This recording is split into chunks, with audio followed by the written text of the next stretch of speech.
टीका करणारे काँग्रेसवाले खऱ्या खुऱ्या आणीबाणीबद्दल मात्र तोंडावर पट्टी लावून बसतात, तोंडावर कुलूप लावून बसतात, मौन बाळगतात.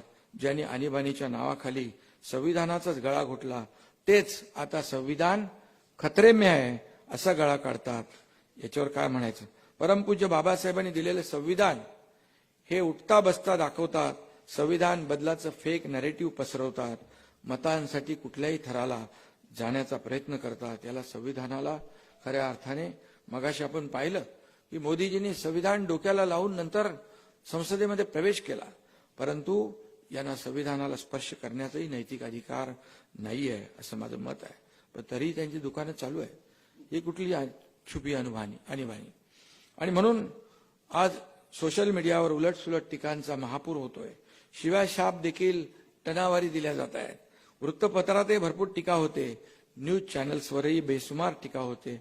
पण कधी कुणावर मोदीजींच्या सरकारमध्ये बंदी घातली, कुणावर गदा आली.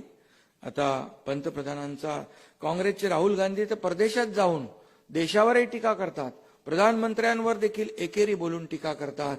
आपल्या ऑपरेशन सिंदूरमध्ये ज्या लष्कराने प्राणपणाने आपल्या प्राणांची बलिदान दिलं, या ठिकाणी बाजी लावली आणि पाकिस्तानला चोख धडा शिकवला, त्या लष्करावर देखील प्रश्नचिन्ह निर्माण करतात, अविश्वास निर्माण करतात. ही कुठली लोकशाही. आणि म्हणून आणि तरी सुद्धा ते उजळ माथ्याने फिरतात. जर छुपी आणीबाणी असती तर आताच्या काळात खऱ्या अर्थाने असली बदनामीची कारस्थानं, तुकडे तुकडे गँग सगळं एका फटक्यातच बंद झालं असतं. परंतु हा देश संविधान मानणार आहे, लोकशाही मानणार आहे. मोदी साहेबांनी ते कायम टिकवलेलं आहे. आणि म्हणून संविधान हा देशाचा श्वास आहे, तो अखंड चालू राहील. त्याला नख लावणाऱ्यांचं काय होतं हे जनतेने 1977 साली दाखवून दिलं. लोकशाहीचं अपहरण करून आपण कायम सत्तेवर राहू या भ्रमात असलेल्या इंदिराजींना सत्तेवरून पाय उतार व्हावं लागलं. हा इतिहास आपल्या सगळ्यांना माहीत आहे. आणि लोकशाही सर्वोपरी आहे हे लोकांनीच दाखवून दिलं. आणि म्हणून काही लोकांनी ही ताकद आजही समजलेली नाही. त्यामुळे विधानसभेत जनतेने केलेला पराभव त्यांना पचवता आलेला नाही.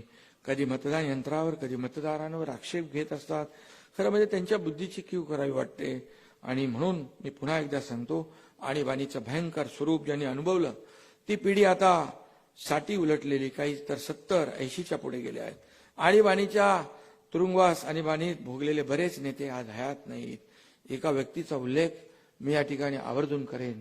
त्यांचं नाव आहे गंगाधरराव फडणवीस.